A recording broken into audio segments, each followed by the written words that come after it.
Good morning students. Today I will start your SST class online. Dear students, for class 4, today's our topic is chapter number 16, Local Governments of India. India की जो local governments हैं उनके बारे में हम इस chapter में read करेंगे. So let's start.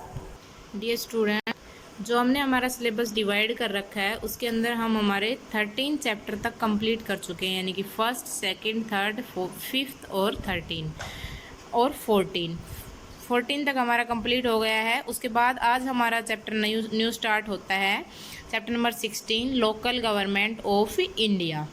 So let's start. हमारा जो चैप्टर नंबर 16 है, local government of India, to ensure the proper working of any organisation department has to be divided.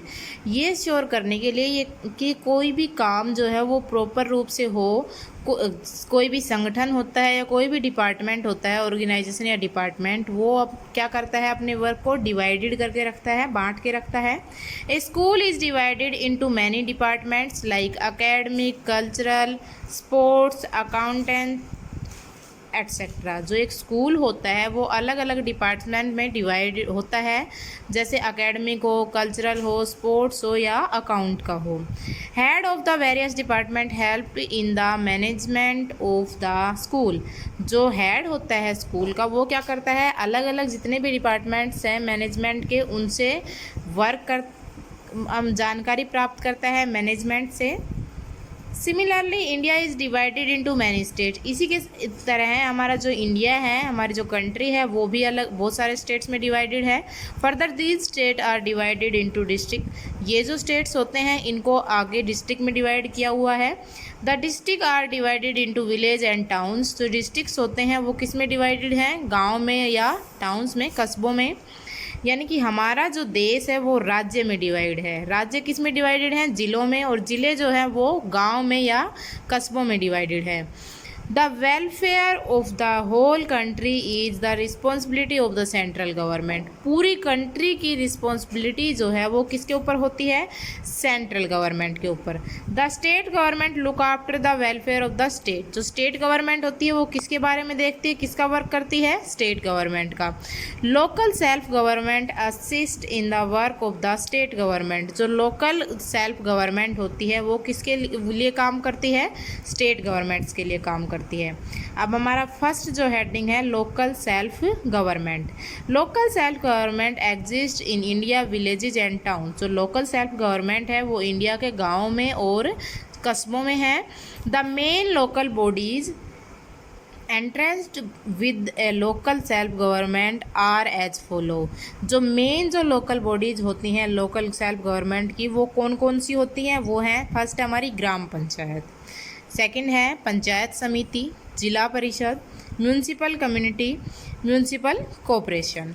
यानी कि ये जो चीज़ें होती हैं ये सारी क्या होती हैं, ये लोकल सेल्फ गवर्नमेंट होती है जो स्टेट गवर्नमेंट की हेल्प करती है. जिला परिषद, पंचायत समिति, ग्राम पंचायत, ये जो भी हैं ये structure of the panchayat raj samiti का क्या है, ग्राम पंचायत हो गई. ग्राम पंचायत से ऊपर हमारी पंचायत समिति होती है और पंचायत समिति से ऊपर क्या होती है, जिला परिषद. अब ग्राम पंचायत का वर्क क्या है, गांव में रोड, लाइट्स का प्रबंध करवाना, पानी का प्रबंध करवाना, या स्कूल या शौचालय बनवाना, ये सारा काम किसका होता है, ग्राम पंचायत. तो ग्राम पंचायत से ऊपर परमिशन कौन देता है, पंचायत समिति, जिला परिषद या म्यूनसिपल कम्युनिटी या म्यूनसिपल कॉरपोरेशन. उसके बाद हमारी क्या आती है, स्टेट गवर्नमेंट आती है. So dear students, thank you. I hope you understand in this chapter. या आपको इस चैप्टर के अंदर structure of the panchayat raj samiti का जो ये डायग्राम है ये अपनी फेयर नोटबुक में ड्रॉ करना है. So thank you students, I hope you understand. Good morning students. I am Anu Yadav, your GK teacher of 4th class from MLP International School Rajpura. Students, today we discuss our chapter number 14, Name the Games. In this chapter, we discuss about different types of games. Students, in this chapter we have given some pictures related to game. Identify and recognize these pictures. Write their name in given space. So let's start our chapter 14, Name the Game. Some pictures of popular game are given below. Students, आप देख सकते हैं हमारे पास कुछ pictures given है famous game की हमारे चैप्टर में। You have to write their names. आपको इनके नेम लिखने हैं, जो हमारे पास स्पेस गिवन है इनमें इनके नेम लिखने हैं। You can use the help box also. Students you see in last of chapter we have given a help box. हमारे पास एक हेल्प बॉक्स दिया गया है। इनमें जो हमारे पिक्चर्स गिवन है इनसे रिलेटेड नेम है गेम्स के। इनमें से हमें ये पिक्चर को रिकॉग्नाइज करना है और इनमें से ये ढूंढना है कि वो कौन से गेम का नेम है और उनको लिखना है। So let's start. Our first picture given to us is basketball. जो हमारे पास फर्स्ट पिक्चर गिवन है वो किसकी है, कौन से गेम की है, बास्केटबॉल गेम की है। So student right basketball, BASKET basket, BALL ball, basketball. Second है, आप देख सकते हैं कि हॉर्स पर राइडर्स बैठे हैं, प्लेयर्स बैठे हैं and they are holding a stick in their hands. They are holding stick in their hands and they are playing with the ball. ये प्लेयर्स हॉर्स के ऊपर बैठे हुए हैं और इनके हाथ में स्टिक है, बॉल के साथ खेल रहे हैं। ये कौन सा गेम है, इट इज पोलो, POLO पोलो। पोलो आपको लिखना है पिक्चर के नीचे, second one. Third is a man is holding a stick in his hand and playing with a ball. Ball के साथ खेल रहा है और ये कौन सा गेम को शो कर रही है ये picture, golf, GOLF golf, GOLF golf. Fourth one is पानी में कुछ जहाज चल रही है और ये हमारा कौन सा गेम है, कौन से गेम को शो कर रहा है, इट इज YATCHING यचिंग। यचिंग जो गेम है इसमें कुछ नौकाएं होती हैं, वो पानी के अंदर दौड़ लगाती हैं, रेस करती हैं। Fifth one is gymnastic, GYMNASTIC gymnastic. Gymnastic game को शो कर रही है हमारी fifth picture. Sixth one is volleyball. Sixth picture हमारी क्या शो कर रही है, कौन से गेम को कौन से गेम से पिक्चर को रिकॉग्नाइज करना है और ये देखना है कि ये कौन से गेम को शो कर रही है। So it is football, sorry it is volleyball, VOLLEY volley, BALL ball, volleyball. ये प्लेयर्स कौन सा गेम खेल रहे हैं, वॉलीबॉल गेम खेल रहे हैं। सेवंथ इज आइस के ऊपर कुछ प्लेयर्स है वो गेम खेल रहे हैं, it is ice hockey. Ice hockey game खेल रहे हैं। ये हॉकी एक नॉर्मल हॉकी होती है ये, और ये जो गेम शो कर रही है ये पिक्चर, ये क्या है, आइस हॉकी। ये आइस के अंदर, बर्फ के अंदर हॉकी गेम खेला जा रहा है। So right here ice, ICE ice, HOCKEY hockey, ice hockey. Eighth is shooting. आप देख सकते हैं एक मैन निशानेबाजी कर रहा है, ये गन लेकर निशानेबाजी कर रहा है, it is shooting, SHOOTING shooting. कौन सा गेम है ये, शूटिंग गेम है। सो राइट शूटिंग 8 नंबर पे। Ninth is kabaddi. ये प्लेयर्स कौन सा गेम खेल रहे हैं, kabaddi, KABADDI kabaddi, KABADDI kabaddi. Kabaddi game खेल रहे हैं। नाइन्थ पिक्चर हमें क्या शो करती है, कौन सा गेम शो करती है, कबड्डी शो करती है। 10th is snooker. आप देख सकते हैं टेबल के ऊपर कुछ बॉल्स हैं और स्टिक के साथ एक पर्सन प्लेयर जो है वो इसको हिट कर रहा है, और कौन सा गेम है ये हमारा, snooker, SNOOKER snooker. Snooker game को शो करती है हमारी 10th नंबर की picture. Students today we discuss our chapter number 14 name the game. आज हमने क्या डिस्कस किया है, हमारे चैप्टर में काफ़ी सारे गेम से रिलेटेड पिक्चर्स गिवन है, कुछ फेमस पिक्चर्स दी हुई है हमारे चैप्टर में, चैप्टर 14 में। स्टूडेंट्स इनको रिकॉग्नाइज करके आपको लिखना है कि ये कौन से गेम को रिलेट करती है। Fill it in your book neat and cleanly. आपको अपनी नीट एंड क्लीनली राइटिंग के साथ ये चैप्टर फिल करना है। Students you also collect some other games picture. आप नेट से, यूट्यूब से, गूगल से, कहीं से भी आप और गेम्स की पिक्चर कलेक्ट कर सकते हैं। Paste them in your fair notebook and name them. आप फेयर नोटबुक में उनको पेस्ट करनी है आपको और उनका नेम राइट करना है कि ये कौन सा गेम है। I hope you understand our chapter name the game. आपको अच्छे से समझ आया होगा हमारा chapter number 14 name the game. Students thank you. Hello, A very good morning to all the students. I Rasmi ma'am, your science teacher from MLP International School, Rajpura. So students, in our today class, we will start with class 4, chapter number 8. In our previous video, we have completed our first, second, third question of lesson 8, and today we will do our remaining question of this chapter. So let's we get start. Our fourth question is, how are the properties of a liquid different from those of a solid? जो liquid की properties होती हैं वो solid की property से different कैसे होती हैं? और answer is the molecules in a solid are, जो सॉलिड के मॉलिक्यूल्स होते हैं वो क्लोजली पैक होते हैं और arrange in a regular way, और रेगुलर वे में अरेंज होते हैं. बट सॉलिड के जो लिक्विड के मॉलिक्यूल्स होते हैं वो कैसे होते हैं? लूजली पैक होते हैं and arrange in a random वे. ठीक है, तो इनके जो मॉलिक्यूल्स हैं वो अलग अलग तरह से अरेंज होते हैं. ठीक है, ड्यू टू दिस, इसकी वजह से क्या होता है? Properties of a liquid different from the those of solid. इसलिए जो इनकी प्रॉपर्टी होती है वो भी डिफरेंट होती है, क्योंकि इनकी अरेंजमेंट डिफरेंट होती है मॉलिक्यूल्स की, इसलिए इनकी प्रॉपर्टीज़ भी डिफरेंट होती हैं. Okay students, now students our next question is fifth. What is solution? Solution क्या होता है? What are its parts? इसके पार्ट्स क्या हैं? Explain with the help of an example. Example की हेल्प से एक्सप्लेन करना है. सॉल्यूशन क्या होता है? A solution in which one substance is dissolve into another. Solution वो होता है जिसमें एक सब्सटेंस दूसरे सब्सटेंस में डिजोल्व किया जाता है, मिक्स किया जाता है, उसको क्या कहते हैं? सॉल्यूशन कहते हैं. Solute and solvent are the two parts of a solution. Solute और सोलवेंट क्या हैं? Two parts. किसके?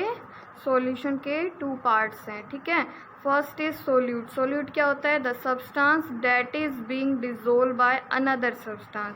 जो सब्सटेंस दूसरे सब्सटेंस में डिजोल्व किया जाता है उसको क्या कहते हैं? सोल्यूट. जिसको डिजोल्व करते हैं दूसरे सब्सटेंस में. फॉर एग्जाम्पल किसको करते हैं? Salt and sugar. ठीक है, नेक्स्ट इज सोलवेंट. सोलवेंट क्या होता है? The substance that dissolve another substance. जो सब्सटेंस जो अपने अंदर दूसरे सब्सटेंस को मिक्स कर लेता है उसको क्या कहते हैं? सोलवेंट. एग्जाम्पल के लिए जैसे वाटर हो गया. तो ये सोल्यूट और सोलवेंट क्या है? To parts of a solution. Now students, our last question is sixth. How does matter change from one state to another? Give two example. Matter एक स्टेट से दूसरे स्टेट में कैसे चेंज होता है? टू एग्जाम्पल देख के आपको एक्सप्लेन करना है. आंसर है मैटर में change from one state to another on heating और कूलिंग. मैटर एक स्टेट से दूसरी स्टेट में कब चेंज होता है? जब हम या तो हीट करते हैं या फिर कूल करते हैं, ठंडा करते हैं. For example heating. अगर हम हीट करते हैं, when an ice cube is kept out of the freezer. अगर आप आइस बर्फ़ की टुकड़ों को फ्रीजर से बाहर रख देते हो, इट गेट्स हीटेड अप, तो वो क्या हो जाते हैं? गर्म हो जाते हैं एंड चेंज टू वाटर. पिघलने लग जाते हैं और वाटर में चेंज हो जाते हैं. This is known as melting. इसको क्या कहते हैं? मेल्टिंग प्रोसेस, पिघलना. Next is cooling. ठंडा करके कैसे चेंज होती है? When water vapour is cool. जब हम वाटर वेपर को कूल करते हैं इट चेंजेस टू वाटर. तो ये किस में चेंज हो जाते हैं? वाटर में चेंज हो जाते हैं. This process is known as condensation. इस प्रोसेस को क्या कहते हैं? कंडेंसेशन, गाढ़ापन. Okay students, so our all question of this chapter today is completed. You will write in your fair notebook of science and learn also. Okay, thank you, have a good day. Now students, today we will give one word for the following on page number 85. Okay, so let we get start. Our first question is the substance that dissolve another substance in a mixture. Mixture के अंदर हम किसके अंदर किसी substance को dissolve करते हैं? तो किसके अंदर डिज़ोल्व करते हैं सब्सटेंस को? सॉल्वेंट के अंदर. जो लार्जर अमाउंट में होता है उसके अंदर हम सोल्यूट को डिज़ोल्व करते हैं. तो SOLVENT, solute. Next is when water vapour change into water on cooling. Water vapour को जब हम कूल करते हैं, ठंडा करते हैं, तो किस में चेंज हो जाता है? वाटर के अंदर. कौन सी प्रोसेस है? कंडेंसेशन, गाढ़ापन. जब हम वाटर वेपर को ठंडा करते हैं, कूल करते हैं, तो वो वाटर के अंदर चेंज हो जाते हैं। This process is called condensation process, CONDENSATION। Next is when water is cool, जब पानी को ठंडा करते हैं, इट चेंज इनटू आइस। तो ये किस में चेंज हो जाता है स्टूडेंट्स? आइस में चेंज हो जाता है। कौन सी प्रोसेस है? Freezing, FREEZING। Next is two liquids that do not mix, दो लिक्विड जब मिक्स नहीं होते एक दूसरे के साथ, तो कौन सी प्रोसेस है? Immiscible process, IMMISCIBLE, immiscible. Okay students, next topic is tick the correct options. Our first question is, in a sugar solution dash is the solute। sugar solution में solute कौन सा होता है? sugar। ओके, जो small amount में होता है वो शुगर है, वो solute होता है। तो स्मॉल अमाउंट में हम क्या डालते हैं शुगर सॉल्यूशन में? Sugar. Okay, so sugar is correct. Next is which of the following is not a property of solid. Solid की प्रॉपर्टी कौन सी नहीं है? तो कौन सी नहीं है? Randomly arrange particle. सॉलिड के पार्टिकल रेगुलरली अरेंज होते हैं, रैंडमली नहीं होते। तो ये प्रॉपर्टी सॉलिड की नहीं है। This is correct answer. Next question is which of the following is a property of liquid. इसमें से लिक्विड की प्रॉपर्टी क्या है? Flow from a higher level to a lower level. Higher level से flow करते हैं और कहाँ पे तक फ्लो करते हैं? Lower level. हायर लेवल से लेके लोअर लेवल तक कौन फ्लो करता है? Liquids. So this is correct. Examples of immiscible liquid. Immiscible liquid, जब टू लिक्विड आपस में मिक्स नहीं होते, तो उसका एग्जाम्पल क्या है? Water and oil. ये आपस में मिक्स नहीं हो सकते, कैसे हैं? Immiscible. Okay, this is correct। So student, our exercise of this chapter is today completed. You will fill in your book, okay, and learn also. Thank you, have a good day। Good morning students, मैं Mukesh madam, आपकी हिंदी अध्यापिका MLP international school Rajpura से। बच्चों में करा रही हूँ कक्षा 4 का पाठ 7, साहस की जीत। पहले हम पढ़ेंगे शिक्षण संकेत। प्रस्तुत पाठ में बताया गया है कि एक व्यक्ति अपने साहस, परिश्रम, धैर्य एवं लगन से किसी कार्य को कर सकता है तो सफलता उसके कदम चूमती है। इस पाठ में बताया गया है कि विल्मा ग्लोडियन रुडोल्फ विलक्षण प्रतिभा से संपन्न ऐसी महिला थी जिन्होंने अपनी शारीरिक अपंगता के बावजूद जीवन के शिखर को प्राप्त किया। ठीक है,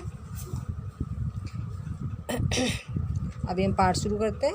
विलक्षण प्रतिभा से संपन्न विल्मा ग्लोडियन रुडोल्फ एक ऐसा व्यक्तित्व है जिन्होंने यह सिद्ध कर दिया कि शारीरिक अपंगता उन्नति और विकास के मार्ग में बाधक नहीं है। शारीरिक अपंगता का मतलब है शरीर के किसी अंग का अक्षम हो जाना, किसी अंग का काम न करना, बल्कि निराशा उन्नति का मार्ग बंद कर देती है। जब व्यक्ति साहस, परिश्रम, धैर्य तथा लगन से किसी कार्य को करने का संकल्प करता है तो सफलता उसके कदम चूमती है। विल्मा रुडोल्फ का जन्म 23 जून 1940 को क्लार्कविले, टेनेसी, अमेरिका में हुआ था। कहाँ हुआ था उनका जन्म? अमेरिका में। कब हुआ था? 23 जून 1940 को। वे बचपन से ही अपंग थी। इसी कारण 7 वर्ष तक उनकी शिक्षा दीक्षा घर पर ही हुई। जब वे पहली बार विद्यालय गई तब साउथ स्टेट के विद्यालय श्वेत और श्यामवर्णीय विद्यार्थियों के बीच बटे हुए थे। श्वेत यानी कि गोरे और श्यामवर्णीय यानी कि काले विद्यार्थियों के बीच बटे हुए थे। दोनों प्रकार के विद्यालयों में समान शुल्क देना पड़ता था। जो सांवले विद्यार्थी थे, काले विद्यार्थी, उनको अलग विद्यालयों में शिक्षा प्राप्त करनी रहती थी और गोरे विद्यार्थियों को अलग में, लेकिन दोनों ही विद्यालयों में फीस क्या थी, शुल्क क्या था, समान था। परंतु श्यामवर्णीय विद्यालयों में सुविधाओं का अभाव था, यानी कि जहाँ काले बच्चे पढ़ते थे उन स्कूलों में सुविधाएं क्या थी, कम थी। विल्मा के माता पिता बहुत ईमानदार तथा मेहनती परंतु बहुत गरीब थे। विल्मा के पिता सामान ढोने का काम करते थे तथा माँ गोरे लोगों के यहाँ खाना बनाने, कपड़े धोने तथा सफाई का काम करती थी। गोरे लोग यानी अंग्रेजों के यहाँ।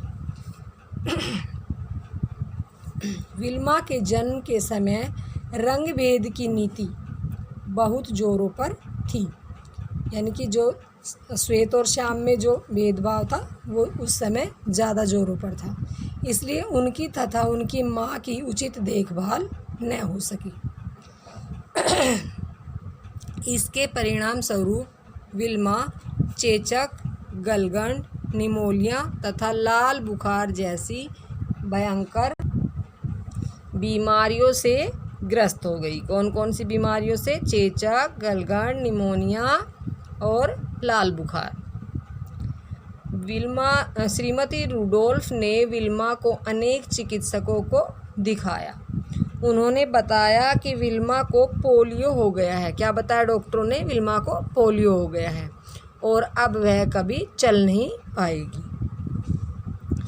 इससे विल्मा के माता पिता को गहरा आघात लगा, उन्हें बहुत दुख हुआ, परंतु उन्होंने हार नहीं मानी और वे विल्मा को 50 मील दूर एक अस्पताल लेकर गए।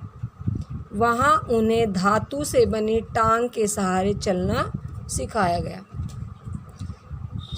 डॉक्टर ने श्रीमती रूडोल्फ को उनकी देखभाल तथा मालिश करने के तरीके भी सिखाए।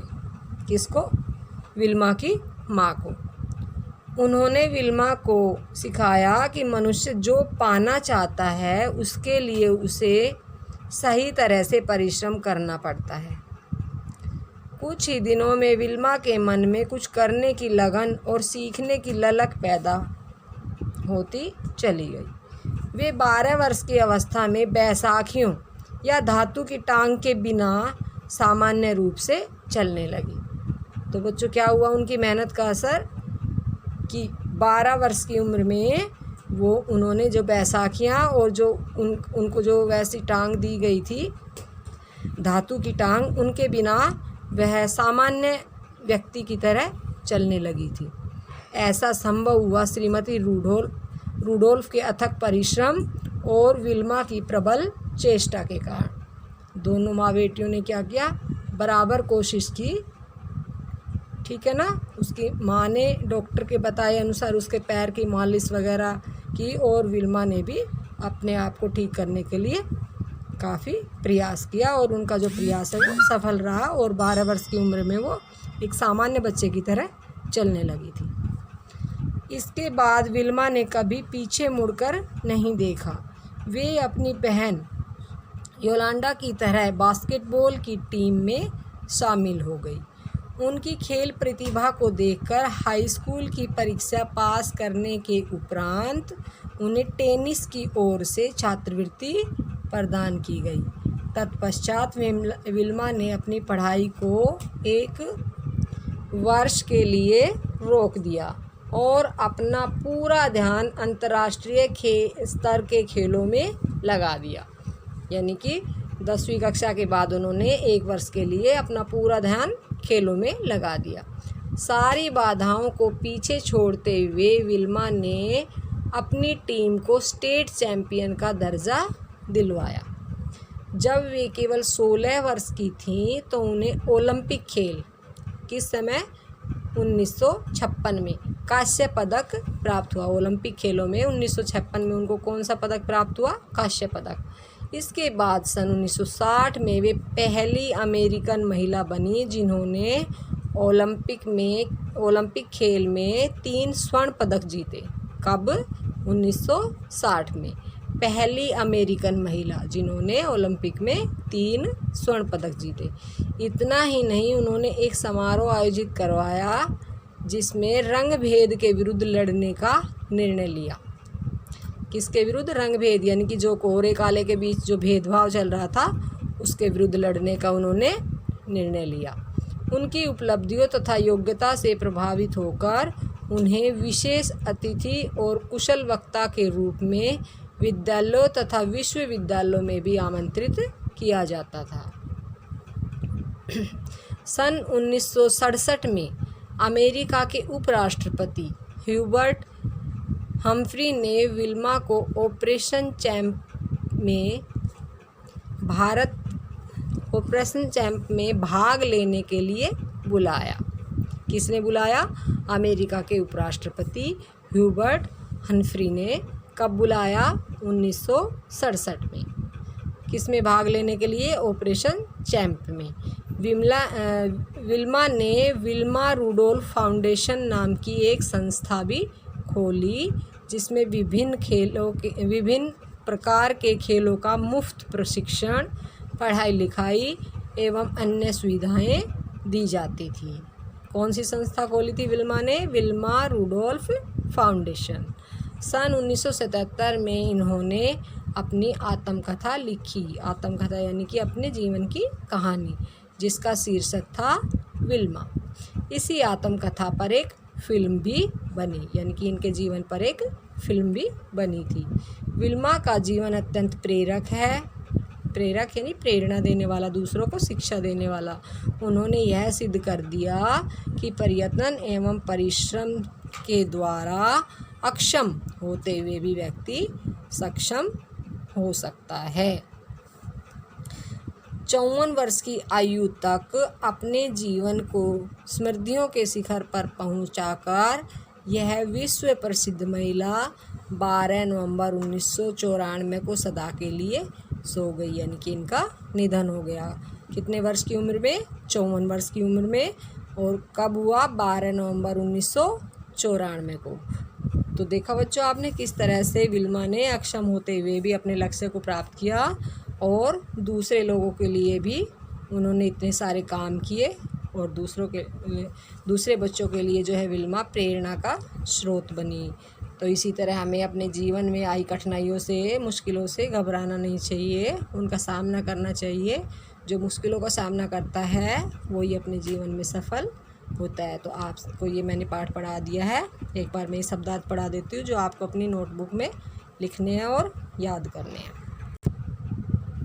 विलक्षण, बहुत से अच्छे गुणों वाला, उन्नति, तरक्की, मार्ग, रास्ता, अपंग, अंग से हीन, श्वेत, सफ़ेद, श्याम वर्णीय, काले रंग वाला, शुल्क, पढ़ने आदि की फीस, अभाव, कमी, आघात, चोट, अथक, जो कभी न थके, प्रबल, तेज या अधिक, प्रतिभा, तेज बुद्धि, बाधा, रुकावट, निर्णय, फैसला, उपलब्धि, प्राप्ति, अतिथि, मेहमान।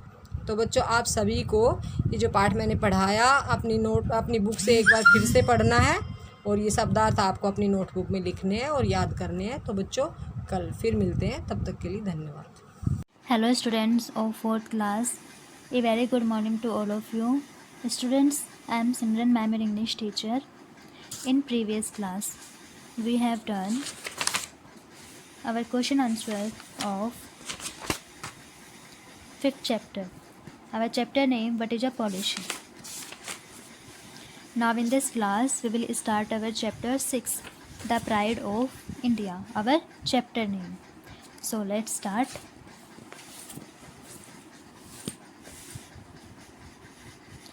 A few days ago, Raman went to Agra to visit the Taj Mahal. कुछ दिनों पहले रमन आगरा गया था ताजमहल देखने के लिए. Today he is telling the story behind the Taj Mahal to his friends. आज वह अपने दोस्तों को ताजमहल के पीछे, ताजमहल क्यों बना था इसके पीछे की स्टोरी बताएगा. तरुण, Raman, would you please tell me us who built the Taj Mahal and why? Bullet का मतलब बनाया. रमन, प्लीज़ आप हमें बताएंगे कि ताजमहल क्यों बनाया गया और किसने बनाया.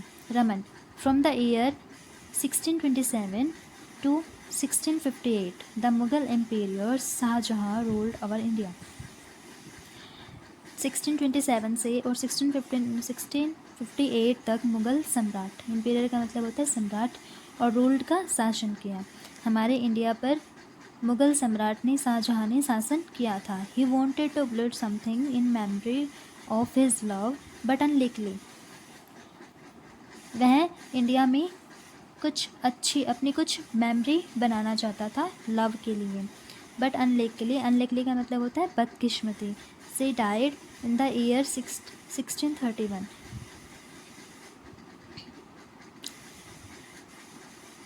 1631 में उसकी वाइफ की क्या हो गई, डेथ हो गई। Now Shah Jahan was very sad and felt lonely, इस टाइम पे शाहजहाँ बहुत ही ज़्यादा अकेला फील करने लग गया और बहुत ही ज़्यादा उदास रहने लग गया।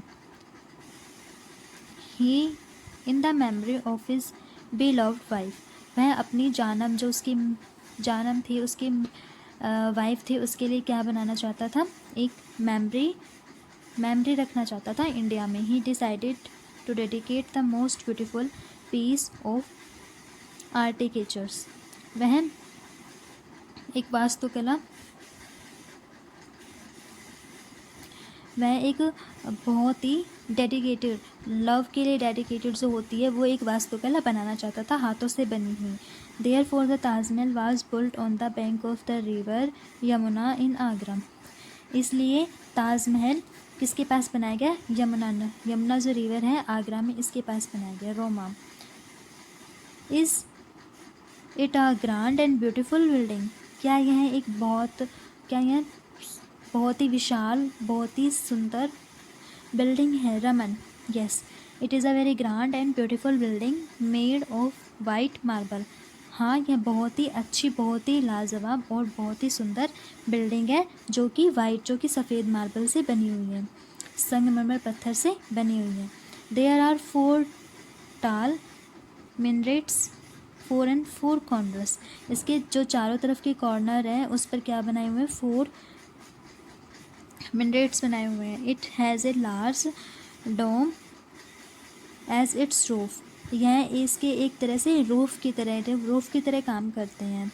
The whole building stands on a high platform, यह बिल्डिंग एक बहुत ही ऊंचे प्लेटफॉर्म पे बनी हुई है, बहुत ही लार्ज प्लेटफॉर्म पे बनी हुई है। The walls are decorated with carvings of flowers, leaves and verses from the holy Quran activities है, उसके थ्रू जो हमारी वॉल्स, जितने भी वॉल्स है इस पे ताजमहल की, और फ्लावर से डेकोरेट की गई, लीव से डेकोरेट की गई, कार्विंग से और वर्सेस से डेकोरेट की गई है। There are also the tombs of Shah Jahan and Mumtaz Mahal inside the ताज, क्या है यहाँ पर गुंतम बनाए गए हैं जो कि किसके हैं, एक कब्र भी है जो किसकी है, मुमताज़ की कब्र बनाई गई है ताजमहल के अंदर। In the front of the Taj you can see green lawns with fountains in a row, जब भी आप ताजमहल के गेट के अंदर एंटर करेंगे तो उसमें क्या दिखेगा, आप एक झरने में ग्रीन लॉज दिखेंगे, क्योंकि वहाँ पे ग्रीन लॉन्स बनाए गए हैं ताजमहल के आगे। नेक्स्ट स्टेप ना, मुमताज़ महल इनसाइड द ताज, और मुमताज़ का महल है वो कहाँ पर है, ताज के अंदर। In the front of the Taj you can see green lawns and fountains in row. Tanisha, wow that's amazing, wow यह कितना अच्छा है, अमेजिंग है, आश्चर्यचकित है। Raman, it is a sad that about 20,000 workers labours for nearly 22 years for the Taj Mahal, उसने बताया कि लगभग 20,000 वर्कर्स लेबर थे जिन्होंने 22 सालों में इस ताजमहल को बनाया था। Believe me, crores of rupees were spent on a contribution in such of a old time, आप विश्वास नहीं करोगे, कम से कम 20 करोड़ रुपए इसमें लग गए थे पुराने समय में इसका कंट्रीब्यूशन, मतलब कंस्ट्रक्शन करने में, बनाने में इसको। Juhi, god heavens, I got the reason why so many tourist come to this building from different parts of the world. Yes, अब हमें समझ आया कि हम इस चीज़ को देखने के लिए पूरे वर्ल्ड से लोग टूरिस्ट के लिए आते हैं, इस चीज़ को देखने के लिए आते हैं। Raman, yes, tourist not only from India. Yes, यहाँ के सिर्फ इंडिया के ही टूरिस्ट नहीं आते बल्कि पूरे वर्ल्ड के, पूरे संसार के यहाँ के लोग इसे देखने के लिए आते हैं। But from around the world visit daily, और यहाँ पर क्या होता है, डेली इसकी विज़िट की जाती है। If you want to enjoy this beauty of the Taj Mahal, just visit on the full moon night. अगर आप ताजमहल की ब्यूटी को सच में एंजॉय करना चाहते हैं तो आपको कब, जब पूरी चांदनी की रात होती है, उस रात को इस ताजमहल को देखना चाहिए। That it shine like silver, यह किस तरह साइन करता है, सिल्वर की तरह साइन करता है, जैसे चांदी चमक रही हो। You know that the Taj Mahal one of the 7 wonders of our times. क्या आप जानते हैं कि जो हमारे दुनिया के सात अजूबे हैं, उन 7वें अजूबों में क्या है, ताजमहल एक बहुत ही अच्छा अजूबा माना गया है। Tarun, truly the Taj Mahal was the pride of India. Yes, Taj Mahal क्या है, हमारा गर्वशील, एक प्रगतिशील एक वास्तुकला है जो कि काफ़ी साल पहले बनाई गई है। We should try to save it as of national movement. जो भी हमारी चीज़ें होती हैं, जो भी हमारे पॉल्यूशंस होते हैं, उनसे हमें क्या करना चाहिए, ताजमहल को क्या करना चाहिए, सेव करना चाहिए, और इसके बारे में लोगों को क्या करना चाहिए, अवेयर करना चाहिए। So students, I hope you will understand this reading of the 6th chapter, and this lesson is revised also in your book. Thank you and have a nice day. Good morning student, myself Bala ma'am from MLP International School Rajpura. Dear student, now let's start our math online classes for class 4th. And dear student, previous class we have done our question number 1st, 2nd and 3rd. Now we do our question number 4th, 5th, 6th and 7th of exercise 6.1. First of all we do our question number 4th. And question number 4th is find whether the smaller number is a factor of the larger number or not. Question में क्या है कि जो छोटा number हमारा है वो जो ग्रेटर नंबर, जो लार्जर नंबर दिया है, उसका फैक्टर है या नहीं है, यस या नो। तो देखो बेटा, हमारे पास क्वेश्चन नंबर ए है 8 और 32। इसमें स्मॉलर नंबर क्या है 8 और लार्जर नंबर क्या है 32। हमें ये देखना है 8 की टेबल में 32 आता है और या 32 8 से पूरा डिवाइड होता है। अगर वो पूरा डिवाइड होता है या टेबल में आता है तो यस, अगर डिवाइड नहीं होता है तो नो, वो उसका फैक्टर नहीं होगा। Okay student, okay, now we start our question number 4th, and our question number 4th is find whether the smaller number is the factor of the larger number. हमें find करना जो छोटा number है वो बड़े number का factor है या नहीं है। हमारा फर्स्ट क्वेश्चन है 8 and 32। तो देखिए बेटा, 32 को हम 8 से डिवाइड करते तो पूरा डिवाइड हो जाएगा, तो इसका आंसर होगा यस।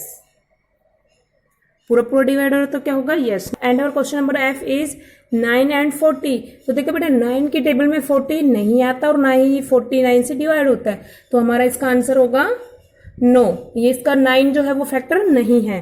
नाउ वी डू और question number I is 7 and 91। देखिए बेटा, 7 की टेबल में 91 आप पढ़ते हो 70 तक आता लास्ट, आगे आप टेबल नहीं करते हो तो नहीं आ रहा। तब हम 91 को 7 से डिवाइड करके देखेंगे। 7 1 जा 7, 21, 0 0 and 3। तो देखिए बेटा, जो 91 है वो 7 से पूरा डिवाइड हो रहा है, तो इसका मतलब ये इसका आंसर क्या होगा, यस। जो 7 है 91 का फैक्टर है। ओके स्टूडेंट, आपने इस तरह से आप डिवाइड करके चेक भी कर सकते हैं। अगर कोई टेबल में नहीं आ रहा है तो आप उनको डिवाइड करके देख ले। अगर आपका रिमाइंडर 0 आता है तो वो उसका फैक्टर है, अगर रिमाइंडर 0 नहीं आता है तो उसका फैक्टर नहीं है। ओके स्टूडेंट, रिमेनिंग पार्ट्स आपने खुद करने हैं। मैंने 3 पार्ट्स करके दिखाए हैं, बहुत ही ईजी है, आप आसानी से कर पाएंगे। Now we do our question number 5th, and our question number 5th is write the smallest and largest factor of 21। हमें 21 का सबसे स्मॉलेस्ट और सबसे लार्जेस्ट नंबर फाइंड आउट करना है। So now we start. हमें सबसे पहले 21 के फैक्टर लिखने हैं। 21 के फैक्टर मीन्स ये किस किस से डिवाइड हो सकता है, ये किस किस की टेबल में आएगा, जैसे 1 3 7 एंड 21। तो बेटा देखिए सबसे 1, 3, 7 एंड 21, तो सबसे स्मॉलेस्ट कौन सा है हमारे पास? स्मॉलेस्ट तो हमारे पास है 1 एंड सब लार्जेस्ट कौन सा है? लार्जेस्ट हमारे पास है 21। तो 21 का स्मॉलेस्ट फैक्टर क्या होगा? 1 एंड लार्जेस्ट क्या होगा? 21। Okay student, now we do our question number 6 and our question number 6 is 7 a factor of 63? जो हमारा 7 है वो 63 का फैक्टर है। तो बेटा फैक्टर देखने के लिए आप इसे देख सकते हैं कि 7 की टेबल में 63 आता है। अगर आ रहा है तो यस, अगर टेबल में नहीं आ रहा तो आप डिवाइड करके देख लें। अगर वो पूरा पूरा डिवाइड हो रहा है तो उसका आंसर आएगा यस। तो बेटा यस, इसका आंसर होगा यस, क्योंकि 63 7 की टेबल में आता है। 7 9 जा 63। Now we do our question number 7। Is 23 a factor of 1081? तो देखो हमें चेक करना है 23 1081 का फैक्टर है। तो देखो बेटा इसकी टेबल में नहीं आता तो हम इसको इससे डिवाइड करके देख सकते हैं। क्वेश्चन नंबर 7 में हमें फाइंड आउट करना था 23 है वो 1081 का फैक्टर है या नहीं है। बेटा 23 की टेबल में 1081 नहीं आता। अब हम 1081 को डिवाइड करके देखेंगे 23 से।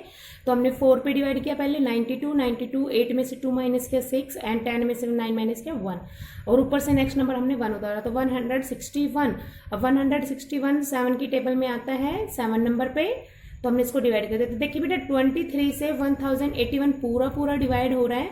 अगर पूरा पूरा डिवाइड होता है तो इसका मतलब क्या है? 23 1081 का फैक्टर है। और ये हमने आपको पहले भी बताया था क्वेश्चन नंबर 4 में भी। अगर कोई नंबर किसी नंबर से डिवाइड हो रहा है पूरा पूरा या टेबल में आ रहा है तो वो उसका फैक्टर होता है। सो अवर आंसर होगा yes, 23 is a factor of 1081।